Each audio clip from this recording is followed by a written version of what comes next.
Assalamualaikum warahmatullahi wabarakatuh. Before I start my presentation, let me introduce myself. My name is Fitria Nur Anggreni. I am a college student of Management and Administration Logistik from Diponegoro University. I am from class B. I'm glad to be here today. Thank you for the opportunity that was given to me. We know that at the moment there is a pandemic COVID-19 in Indonesia, so I hope we always healthy. Okay, let me start my presentation. The title of my presentation is Export Import. My presentation has 4 points. The first point is about the definition of export, and then the second point is about the definition of import, and then the third point is about the difference between export and import, and then the last point I will mention some of benefit of export and import. Okay, let's move on to the first point.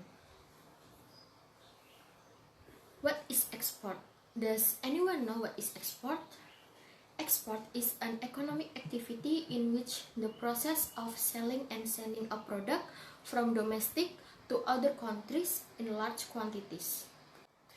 Okay, and the next point is the definition of import. What is import? Import is the activity of purchasing and entering a product from overseas into the country by a legally trade process. Maybe you have a different opinion about the definition of import, but I think the point is the same.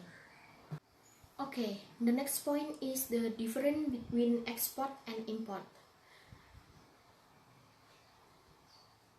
Export is the activity of sending product from domestic to other countries, but import is the activity of entering product from overseas into the country.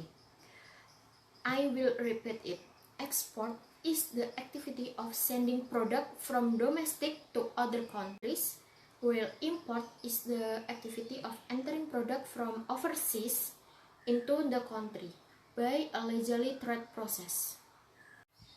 Okay, the last point I will mention some of benefit of export and import. There are 6 benefits of export and import. 1. Help the development of product. 2. Increase profit. 3. Enlarge the scale of production. 4. Expand the market reach. 5. Avoiding local competition. And 6. Establish cooperative relation between countries. Finally, this is the end of my presentation. Before I close my presentation, let me just to sum up my presentation.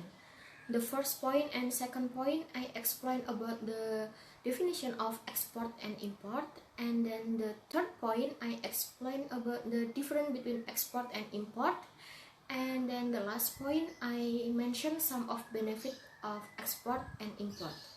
To conclude, I would like to say that export and import activity need to be carried out by a country to support economic activity in order to stabilize economic country. Thank you for your attention. Wassalamualaikum warahmatullahi wabarakatuh.